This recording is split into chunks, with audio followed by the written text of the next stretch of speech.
Celebrity voice actors. You might hate them, you might love them, but they are a constant in today's feature film environment.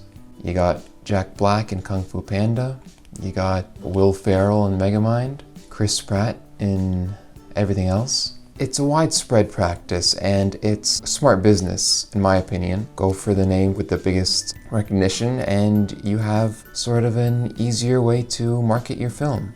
I think we can all understand that. Now, of course, you might argue that this just sidelines career voice actors, and there's some truth to that as well. Anyway, so the practice of celebrity voice acting is usually thought to go back all the way to 1992's Aladdin, which cast Robin Williams at the height of his fame. And that was really the mark where, following that, films really started to lean into A-list stars and singers and whatnot. And that much is true. It did mark the turning point of relying on celebrity voices in animated movies. But it wasn't the first time that celebrities voiced roles in animated movies. That goes way back, way before Aladdin. And that's what we're talking about right here. Musicians, actors, singers, radio performers, stage actors have always been used in animated movies. Now, of course, this is not a comprehensive list of them. It's just enough to show you that the practice has always been in the industry.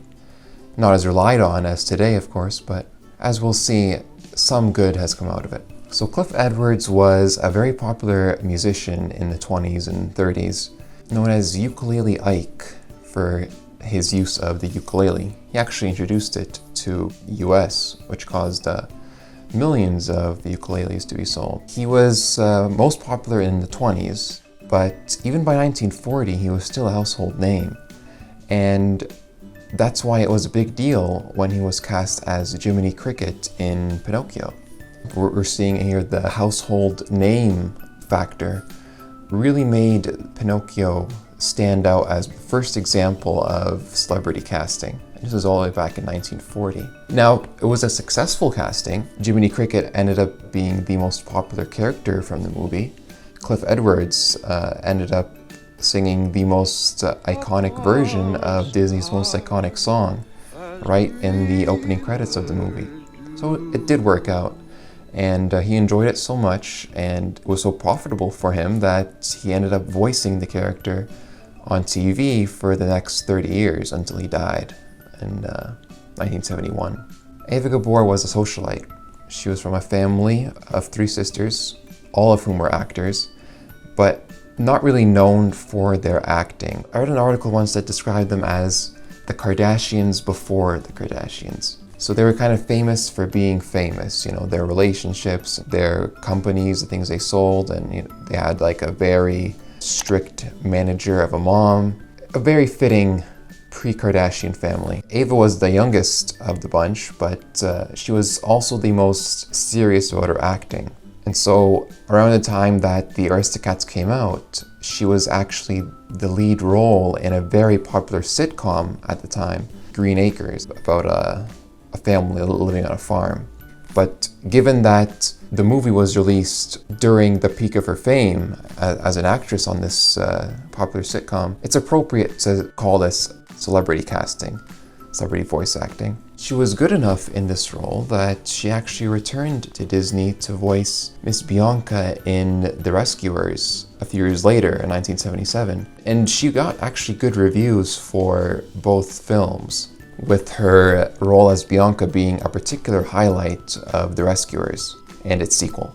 So Bob Newhart, before being a star on The Big Bang Theory, Bob Newhart was actually a very popular comedian who rose to fame in the 1960s thanks to his stand-up comedy and his very successful comedy albums. He had a show which started in 1971 called The Bob Newhart Show, which was a very popular sitcom around the time that Newhart was cast in The Rescuers, where he played the lead role of Bernard. He was reviewed quite well in the movie. Him and Eva Gabor from earlier in the video, they did quite well in their roles in this movie. So like I said, The Rescuers was right in the middle of his run on his sitcom, and it's safe to say that this is another example of casting a very popular and well-known comedian. So moving on, we have Baloo from The Jungle Book, who was voiced by Phil Harris, who was a very prolific radio star in the 40s and 50s, and also a popular singer as well. Harris had a very distinctive voice and was quite comedic, actually, which made him Walt Disney's first choice to play Baloo. He did well enough that he ended up returning to Disney to voice O'Malley in The Aristocats and Little John and Robin Hood a few years after that. Phil Harris was at the height of his fame in the 40s and 50s, but even by 1966, he was still a household name, so this is definitely an example of successful voice casting. And given the fact that most of his lines were improvised, this is an example of a successful fit, you could say. Also in Jungle Book, we have George Sanders as Shere Khan. George Sanders was a well-known Oscar-winning British actor who starred in many different Hollywood films in the 40s and 50s, starting with the very well-known Rebecca in 1940 and becoming something of a leading man in the 40s and 50s. Now, by the time Jungle Book came out in 1966, he wasn't as famous, of course, but he was still a respected actor, known for his very baritone voice and his villainous roles. So you can see how he was a good choice for the villain in Jungle Book. Also in the Jungle Book, we have Louis Prima as King Louis. So Prima was a popular musician and band leader. He started out doing swing and big band music in the 30s and 50s, with his own band, of course. And by the 50s, he actually switched genres completely to do jazz, which he was also quite successful at. So by 1966, he was a well-known musician. This helped him get the role in The Jungle Book, which was originally supposed to go to Louis Armstrong, believe it or not. But Prima did a very good job in his own right. And although he didn't return to Disney, he actually really did want to for several movies after The Jungle Book. Unfortunately, plans never panned out. Vincent Price was a very prolific actor and art collector and gourmet cook, of all things.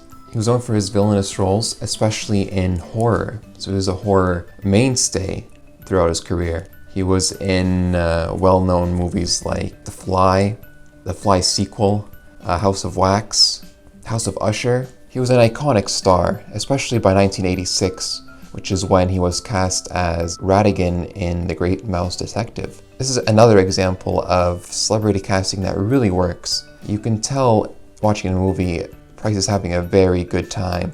And he actually called this one of his favorite roles. Actually his favorite role, because he got the chance to sing some songs in the movie.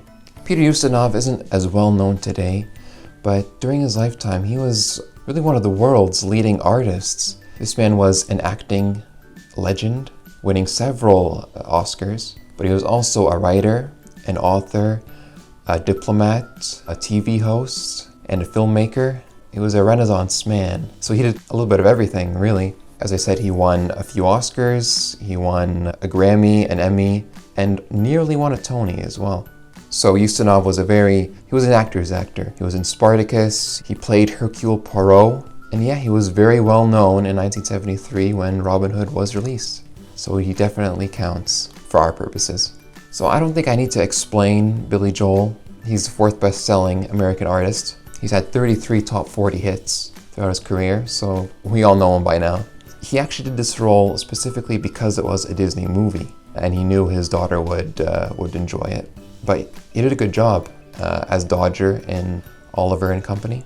And as it happens, this was released right at the peak of his fame.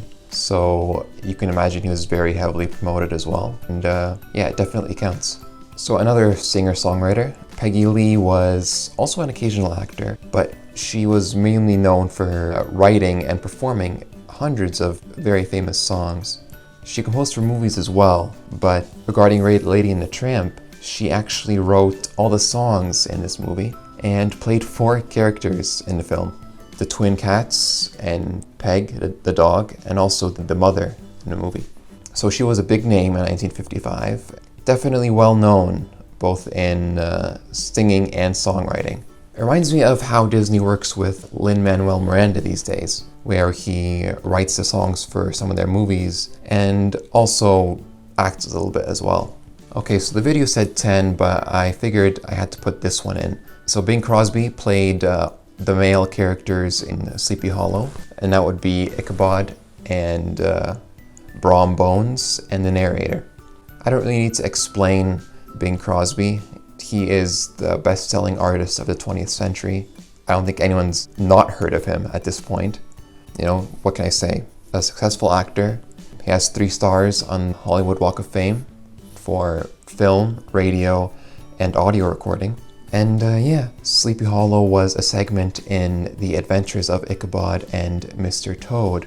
It was released in 1949 at the absolute peak of Bing Crosby's fame, and he was also heavily promoted in the trailers of the movie. So yes, possibly the ultimate example of celebrity voice casting. I'll always prefer career voice actors, the ones that are trained in the art, but as my list shows, celebrities are still capable of doing a good job, and they have been for decades. I think the history we've seen here just goes to show that if a role is casted with intent and for fit with a talented celebrity, then you can pull off celebrity voice casting. Now, still, that doesn't mean it's always done right, but that's a discussion for another day. That's all I have to say about that. If you liked this video, please do consider subscribing. I hope you come back for more of these as well. And yeah, I'll see you later then.